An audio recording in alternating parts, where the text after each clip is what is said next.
আমরা পড়ছিলাম class 11 organic chemistry aromatic hydrocarbon. তো গত ভিডিওতে অ্যারোমেটিক কম্পাউন্ড কাদের বলে, নন অ্যারোমেটিক কম্পাউন্ড কি, অ্যান্টি অ্যারোমেটিক কম্পাউন্ড কি, সেগুলো আলোচনা করেছিলাম। অনেকগুলো বিভিন্ন ধরনের এক্সাম্পল ডিসকাশন হয়েছিল, প্লাস হেটেরোসাইক্লিক কম্পাউন্ডে অ্যারোমেটিক ক্যারেক্টার কী করে বের করে সেটাও আলোচনা করে দেওয়া হয়েছিল। তো আজকে আমরা অ্যারোমেটিক কম্পাউন্ডে আরও কিছু প্রপার্টি নিয়ে আলোচনা শুরু করব। তো স্টার্ট করছি আজকের ভিডিও।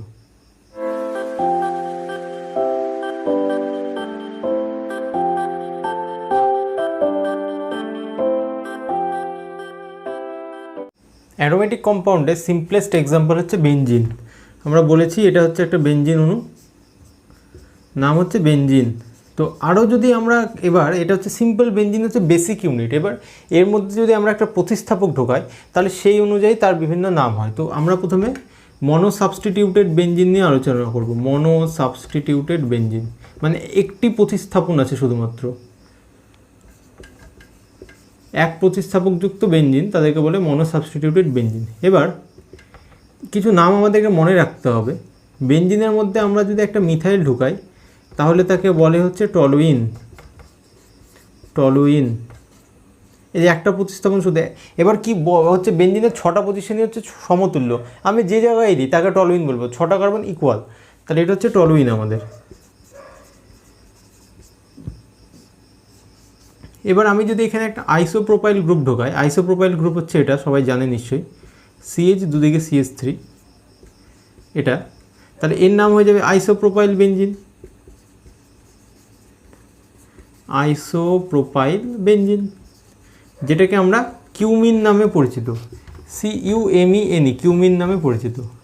তারপর বেনজিনের মধ্যে যদি আমরা একটা ক্লোরিন পরমাণু ঢোকাই তখন তার নাম হয়ে যায় ক্লোরোবেনজিন।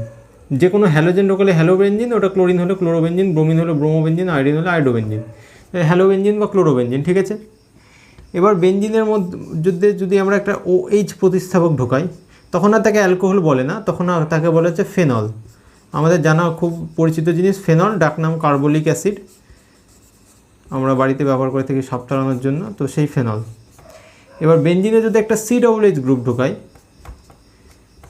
তাকে বলে বেনজোয়িক অ্যাসিড। বেনজোয়িক অ্যাসিড, এগুলো নাম জানতে হবে, খুব পাতি নাম, আমাদের প্রত্যেক স্টেপে স্টেপে কাজে লাগবে। বেনজিনে যদি একটা NH2 গ্রুপ ঢোকাই তাকে বলে হচ্ছে অ্যানিলিন। এবার বেনজিনে যদি একটা CH3 ঢোকাই তাকে বলে হচ্ছে অ্যানিসোল, ঠিক আছে।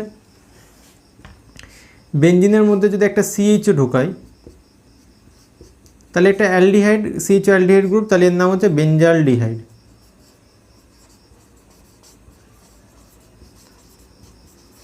বেনজিনের মধ্যে যদি আমরা একটা নাইট্রো গ্রুপ ঢোকাই তাহলে তাকে বলবো নাইট্রোবেনজিন।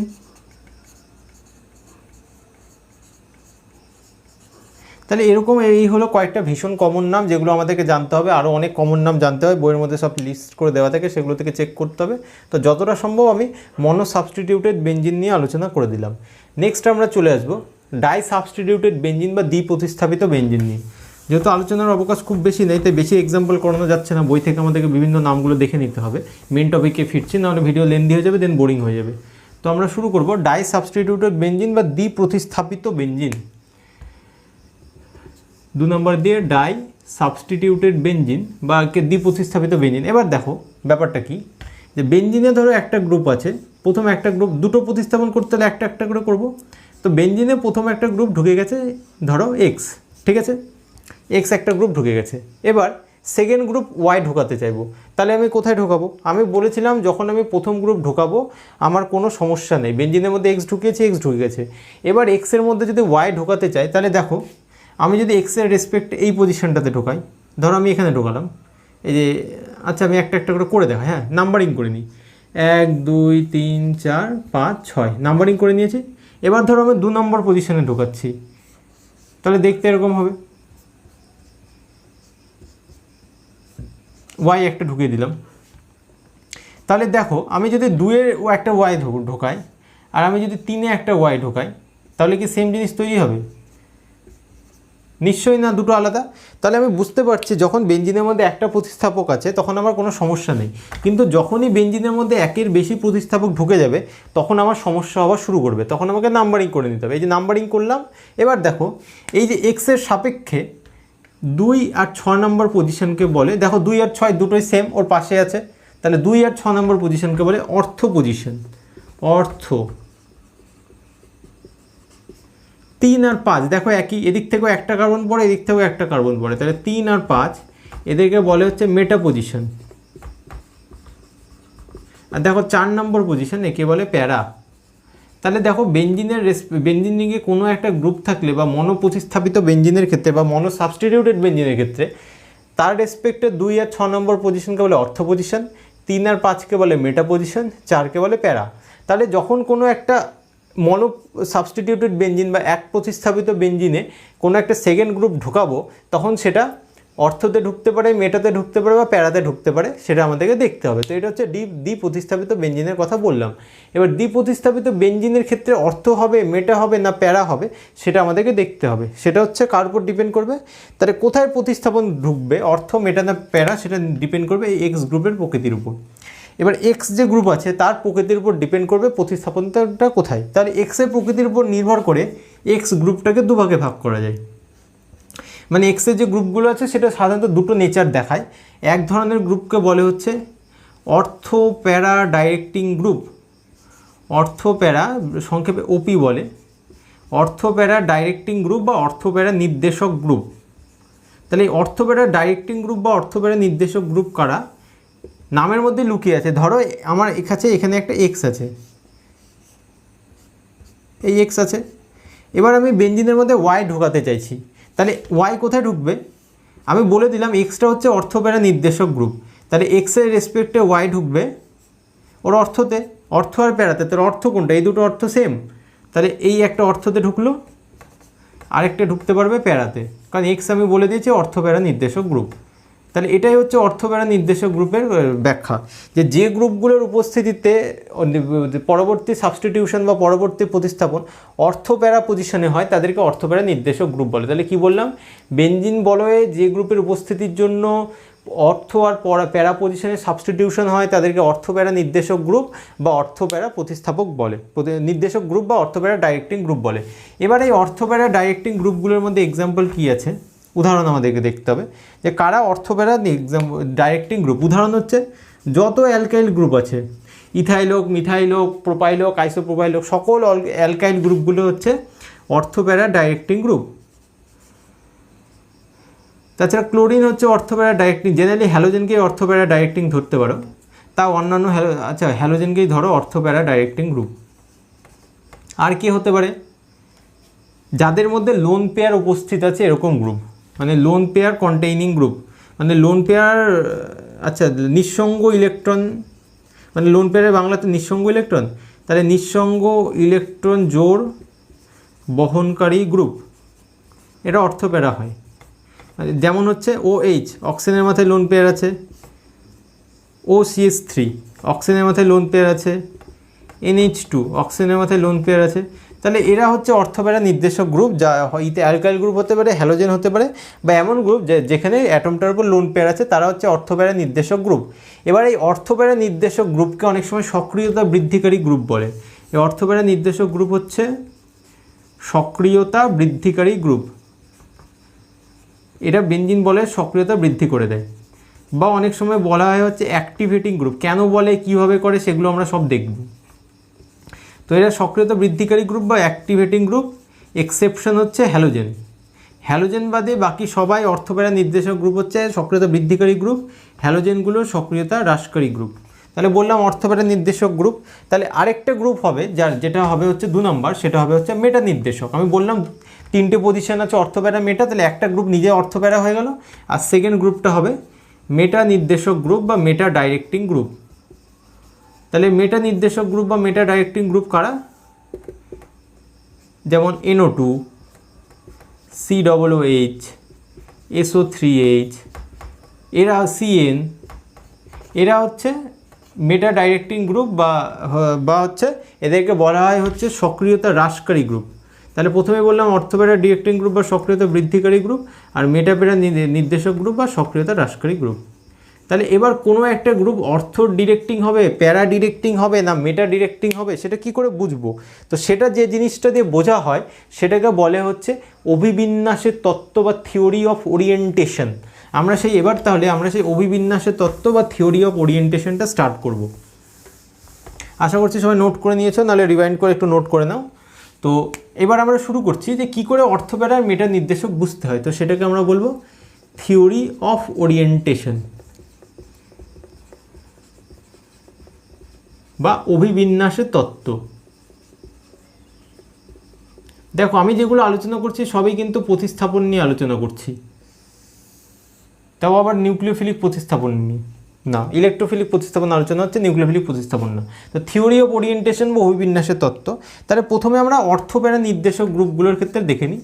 অর্থপ্যারা নির্দেশক গ্রুপগুলোর ক্ষেত্রে কি করে তারা সক্রিয়তা বৃদ্ধিকারী গ্রুপ আর কেন তারা অর্থপ্যারা ডিরেক্টিং বা নির্দেশক। তাহলে প্রথম এক্সাম্পলটা আমরা একটু সোজা নেওয়ার চেষ্টা করি, যেটা আমরা ক্লাস 11-এ বারবার করে পড়ে এসেছি, সেটা হচ্ছে ফেনল আর ফেনলের রেজোনেন্স, যেটা আমরা পড়তে খুব অভ্যস্ত, তাই তো? ক্লাস 11-এ বারবার করে পড়তে হয় ফেনলের রেজোনেন্স। তো এটা হচ্ছে একটা ফেনল। এবার কোশ্চেন হচ্ছে ফেনল কেন? আমি বলেছিলাম অর্থপ্যারা নির্দেশক গ্রুপ কেন। তো অর্থপ্যারা নির্দেশক গ্রুপের মধ্যে রেজোনেন্সে অ্যান্সারটা লুকিয়ে আছে। দেখো ফেনলে এই অক্সিজেনের মাথায় আমি বলেছিলাম লোন পেয়ার আছে, অর্থপ্যারা নির্দেশক গ্রুপ হলে লোন পেয়ার থাকতে হয়। এবার এই লোন পেয়ারটা এই ডবল বন্ডের রেসপেক্টে কনজুগেশনে আছে বা আলফা পজিশনে আছে। বলেছিলাম ডবল বন্ডেড কার্বনের সাথে অ্যাটাচড অ্যাটমকে বলে আলফা অ্যাটম, তাহলে অক্সিজেনটা হচ্ছে আলফা অ্যাটম, তাতে লোন পেয়ার আছে। তাহলে আলফা পজিশনে লোন পেয়ার আছে মানে কনজুগেশন আছে। কনজুগেশনে থাকলে এরা রেজোনেন্সে পার্টিসিপেট করবে। কী করে? এই লোন পেয়ারটা এখানে পড়বে, দেন এই বন্ডটা মুভ করে এখানে চলে আসবে, উভমুখী চিহ্ন দিতে হবে, দিয়ে দেখো এই দুটো বন্ধন পার্টিসিপেট করেনি, থেকে গেল ইনট্যাক্ট। এবার এখানে বন্ডটা খুলে এসেছে, এখানে নেগেটিভ চার্জ। দেখো এবার অক্সিজেনটা তার লোন পেয়ার দিয়ে এখানে ডবল বন্ড তৈরি করেছে, যেহেতু লোন পেয়ার দিয়ে করেছে তাই অক্সিজেনের মাথায় পজিটিভ হলো। এবার দেখো সেকেন্ড, এই নেগেটিভ চার্জটা এখানে পড়বে, এই বন্ডটা খুলে এখানে চলে আসবে, হলো এই ডবল বন্ড, এই নেগেটিভ, এই বন্ড, এই ডবল বন্ড, OH প্লাস। আবার দেখো এই নেগেটিভটা এর সাথে কনজুগেশনে, এই বন্ডটা এখানে পড়বে, এটা খুলে এখানে চলে আসবে।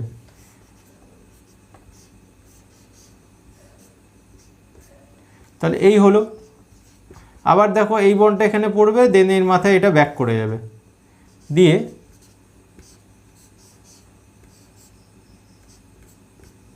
এই আমার ফেনল ফেরত পেলাম। ঠিক আছে, তাহলে এই হলো ফেনলের রেজোনেন্স। এবার ফেনলের রেজোনেন্সে দেখো কোথায় কোথায় নেগেটিভ চার্জ তৈরি হয়েছে। এই দেখো নাম্বারিং যদি আমি একটা অন্য কালিতে করার চেষ্টা করি তাহলে দেখতে পাবে 1 2 3 4 5 6, 1 2 3 4 5 6, 1 2 3 4 5 6, 1 2 3 4 5 6, 1 2 3 4 5 6। তাহলে দেখো ফেনলের রেজোনেটিং স্ট্রাকচারগুলোর মধ্যে কোথায় কোথায় নেগেটিভ তৈরি হয়েছে। 6-এ তৈরি হয়েছে, 4-এ তৈরি হয়েছে, 2-এ তৈরি হয়েছে। তাহলে আমরা যদি ফেনলের রেজোনেটিং স্ট্রাকচারগুলো দেখি তাহলে দেখা যাচ্ছে ফেনলের রেজোনেটিং স্ট্রাকচারে 2, 4 আর 6 নম্বর পজিশনে নেগেটিভ চার্জ তৈরি হয়েছে। তাহলে কোথায়? 2-এ, 4-এ আর 6-এ। তাহলে এই 2 আর 6 নম্বর পজিশনকে তো আমরা অর্থ পজিশন বলি, আর 4 নম্বর পজিশনকে বলি প্যারা পজিশন। তাহলে ফেনলের অক্সিজেন তার লোন পেয়ারদের রেজোনেন্সের মাধ্যমে বেনজিন রিংয়ে 2 আর 6 নম্বর পজিশন মানে অর্থ পজিশন, আর 4 নম্বর পজিশন মানে প্যারা পজিশনে ইলেকট্রন ঘনত্ব বৃদ্ধি করছে। তাহলে ইলেকট্রন ঘনত্ব যেখানে বেশি সেখানেই তো ইলেকট্রোফিলিক প্রতিস্থাপন ঘটবে। তাই এদেরকে বলা হয় হচ্ছে অর্থ প্যারা ডাইরেক্টিং গ্রুপ। বোঝা গেল কেন? কারণ এরা হচ্ছে রেজোনেন্সের মাধ্যমে ফেনলের OH-টা অর্থপ্যারা মানে 2, 6, 4 নম্বর পজিশনে ইলেকট্রন ঘনত্ব বৃদ্ধি করে, তাই এরা অর্থপ্যারা ডাইরেক্টিং গ্রুপ। যেহেতু এরা রিংয়ে ইলেকট্রন ঘনত্ব বাড়িয়ে দিচ্ছে তাই এরা সক্রিয় বৃদ্ধিকারী গ্রুপ। মানে কোনো একটা গ্রুপ যদি রিংয়ের মধ্যে ইলেকট্রন বানিয়ে দেয়, এটা হচ্ছে বাড়িয়ে দেয়, এটা হচ্ছে রিং, তাদেরকে বলবো সক্রিয়তা বৃদ্ধিকারী গ্রুপ। কোনো একটা গ্রুপ যদি রিংয়ের থেকে ইলেকট্রন টেনে নেয় তাহলে তাদেরকে আমরা বলবো সক্রিয়তা হ্রাসকারী গ্রুপ। তাহলে দেখো এবার এখানে যদি রেজোনেন্স হাইব্রিড আঁকাতে যাই কী হবে? এই হলো রেজোনেন্স হাইব্রিডে আমরা জানি পাই বন্ধন পার্টিসিপেট করে, রেজোনেন্সে সিগমা করে না, তাহলে সিগমাটাকে ইনট্যাক্ট রাখলাম। এবার দেখো এখানে একটা পাই বন্ড, এখানে পাই বন্ড আছে, একটা দুটো স্ট্রাকচারে নেই, তাহলে এখানে dot dot dot partial pi bond. এই রিংয়ের মধ্যে দেখো কি হচ্ছে, নেগেটিভটা কোথা, এখান থেকে এত দূরের মধ্যে পাই ইলেকট্রন আছে, দেখতে পাচ্ছ গোটাটার মধ্যে পাই ইলেকট্রনটা ঘুরছে, তাই গোটাটার মধ্যে পাই ইলেকট্রন দেবে dot dot dot dot dot, আমরা জানি অ্যারোমেটিক কম্পাউন্ডে ঘুরছে। এবার দেখো নেগেটিভ কোথায় আছে, নেগেটিভ আছে হচ্ছে 2-এ 4-এ 6-এ, দেখো 2-এ আছে 4-এ আছে 6-এ আছে, তাহলে 2-এ 4-এ 6 পার্শিয়াল নেগেটিভ চার্জ।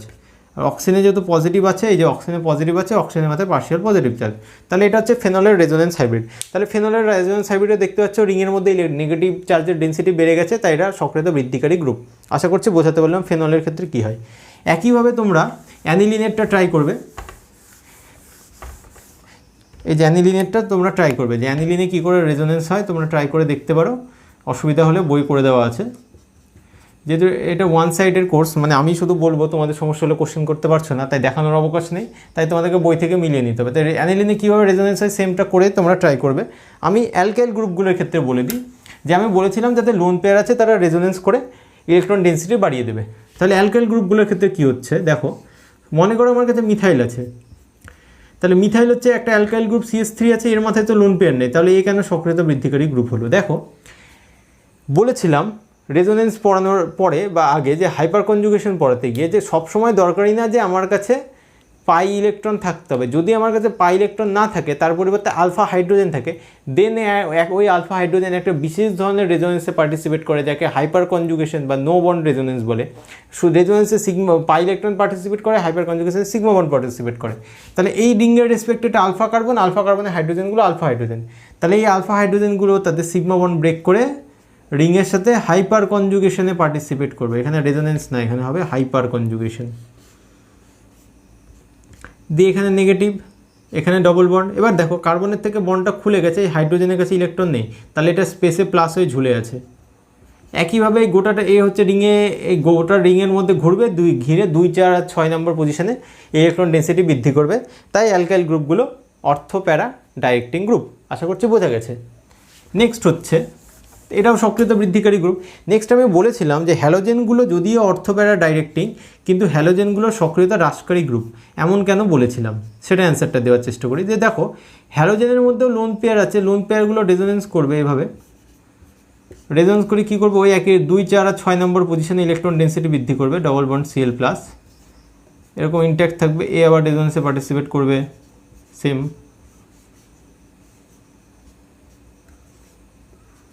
তাই তো, তাহলে দেখো এও তো রিংয়ে ইলেকট্রন ডেন্সিটি বৃদ্ধি করছে, বাকিগুলো করলাম না, করে দেখে নিও। তাহলে একে কেন সক্রিয়তা হ্রাসকারী গ্রুপ বলছে, কারণ হ্যালোজেনগুলো তীব্র তড়িৎ-ঋণাত্মক, হ্যালোজেন কি ইলেকট্রোনেগেটিভ। তাহলে যদিও হ্যালোজেনগুলো রেজোনেন্সের মাধ্যমে রিংয়ে ইলেকট্রন ডেন্সিটি ইনক্রিজ করছে, কিন্তু এদের স্ট্রং -i এফেক্ট বা ইলেকট্রোনেগেটিভিটির জন্য এরা রিং থেকে বেশি ইলেকট্রন উইথড্র করছে, মানে যতটা ইলেকট্রন রিংয়ে পুশ করছে তার থেকে বেশি ইলেকট্রন রিং থেকে উইথড্র করে নিচ্ছে। তাই এই মাইনাস এফেক্টের জন্য এই বন্ড দিয়ে তার থেকে বেশি ইলেকট্রন পুশ করে নিচ্ছে, তাই এরা হচ্ছে সক্রিয়তা হ্রাসকারী গ্রুপ বা ডিঅ্যাক্টিভেটিং গ্রুপ। সক্রিয়তা বৃদ্ধিকারী গ্রুপকে বলে অ্যাক্টিভেটিং গ্রুপ, সক্রিয়তা হ্রাসকারী গ্রুপকে বলে ডিঅ্যাক্টিভেটিং গ্রুপ। তাহলে এটা হচ্ছে একটা ডিঅ্যাক্টিভেটিং গ্রুপ। কেন deactivating group? Due to strong -i effect or electronegativity, due to strong -i effect. এদের -i এফেক্টটা খুব বেশি বা এরা হাইলি ইলেকট্রোনেগেটিভ, তাই এরা রিং থেকে ইলেকট্রন টেনে নেয়, তাই এরা সক্রিয়তা হ্রাস করে। তবুও 2, 4, 6 পজিশনে যেহেতু রেজোনেন্সের মাধ্যমে ইলেকট্রন ডেন্সিটি বৃদ্ধি করছে বা ইনক্রিজ করছে, তাই এদেরকে বলা হয় অর্থো প্যারা ডাইরেক্টিং গ্রুপ। আশা করছি বোঝা গেছে। নেক্সট থিওরি অফ ওরিয়েন্টেশনের সেকেন্ড পার্টে চলে আসি, সেটা হচ্ছে মেটা নির্দেশক গ্রুপ বা মেটা ডাইরেক্টিং গ্রুপ। ওকে, 2 নম্বর মেটা ডাইরেক্টিং গ্রুপ। তাহলে মেটা ডাইরেক্টিং গ্রুপ কাদের বলে? দেখো বলেছিলাম NO2, COOH, CHO, এগুলো আমি একটা NO2 নিয়ে স্টার্ট করতাম, কিন্তু আমি CHOটা দিয়েই স্টার্ট করি। দেখো CHO, তাহলে এরকম খুলে যদি আঁকাই CHO এরকম দেখতে হবে CHO। এবার দেখো এই ডবল বন্ডের সাথে কনজুগেশনে আছে, তাহলে কি হবে, এই পাই বন্ডটা খুলে এখানে যাবে, এই বন্ডটা খুলে এর মাথায় চলে আসবে, তাহলে কি হবে, আগে বলেছিলাম যেই পার্টটা ইন্ট্যাক্ট থাকবে। দেখো এখান থেকে এখানে একটা ডবল বন্ড তৈরি হয়েছে, ডবল বন্ড, এই বন্ডটা খুলে গেছে তাই নেগেটিভ।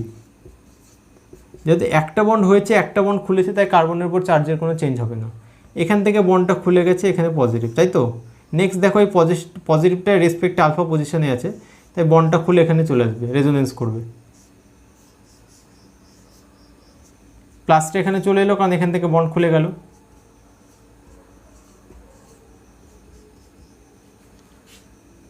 নেক্সট কি হবে, এই বন্ডটা খুলে এখানে চলে আসবে।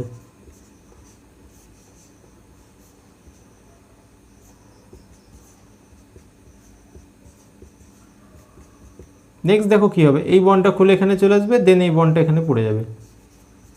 তাহলে আমি আবার পুরোনো স্ট্রাকচার ফেরত পেয়ে যাব।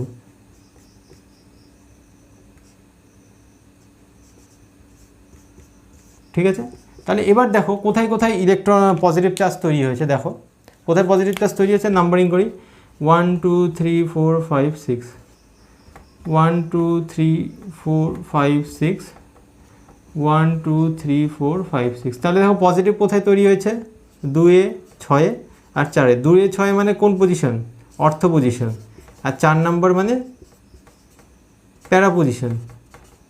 তাহলে দেখো অর্থ আর প্যারা পজিশনে ইলেকট্রন ডেন্সিটি হ্রাস করলো, তাহলে এদেরকে কেন মেটা ডাইরেক্টিং বলছি। যেমন অর্থ প্যারাতে যদি ইলেকট্রন ডেন্সিটি ইনক্রিজ করতে বলি অর্থ ডাইরেক্টিং, তাহলে মেটাতে ইলেকট্রন ডেন্সিটি ইনক্রিজ করলে বলার কথা ছিল মেটা ডাইরেক্টিং। তা এরা ডাইরেক্টলি ইলেকট্রন ডেন্সিটি ইনক্রিজ করেনি, এরা কি করেছে, অর্থ আর প্যারাতে ইলেকট্রন ডেন্সিটি কমিয়ে দিয়েছে। তাহলে রিলেটিভলি ইলেকট্রন ডেন্স কোন পজিশনটা, নিশ্চয়ই মেটা পজিশন। কারণ অর্থ আর প্যারাতে যদি পজিটিভ হয়ে থাকে তাহলে ও দেখবে যে মেটাতে ইলেকট্রন বেশি আছে, দেন সাবস্টিটিউশন মেটাতে ঘটবে, তাই এদেরকে মেটা ডাইরেক্টিং গ্রুপ বলে। তাহলে এরা ডিঅ্যাক্টিভেটিং কেন, কারণ দেখো এরা রিং থেকে ইলেকট্রন টেনে নিয়েছে। আমি বলছি মেটা ডাইরেক্টিং, মেটাতে ইলেকট্রন অর্থ প্যারার চেয়ে বেশি আছে, কিন্তু তুলনামূলক তো কম, কারণ রিংয়ের ইলেকট্রন এরা টেনে নিয়েছে, তাই এদেরকে বলা হয় ডিঅ্যাক্টিভেটিং গ্রুপ বা মেটা ডাইরেক্টিং গ্রুপ। তাহলে বোঝা গেল আমার থিওরি অফ ওরিয়েন্টেশন, অর্থ প্যারা ডাইরেক্টিং গ্রুপ কি, মেটা ডাইরেক্টিং গ্রুপ কি। সিমিলারলি তোমরা বাড়িতে ট্রাই করবে নাইট্রোবেনজিন, অসুবিধা হলে রেফারেন্স বুক থেকে তোমরা মিলিয়ে নিতে পারো। নাইট্রোবেনজিন কেন মেটা ডাইরেক্টিং সেটা ট্রাই করবে। তো নেক্সট ভিডিওতে আমি বলে দিলাম অ্যারোমেটিসিটি শেষ, ডিসকাশন সব শেষ, অর্থ প্যারা ডাইরেক্টিং গ্রুপ আলোচনা শেষ। নেক্সট ভিডিওতে আমরা অ্যারোমেটিক কম্পাউন্ডের রিয়াকশনগুলো স্টার্ট করব। Thank you.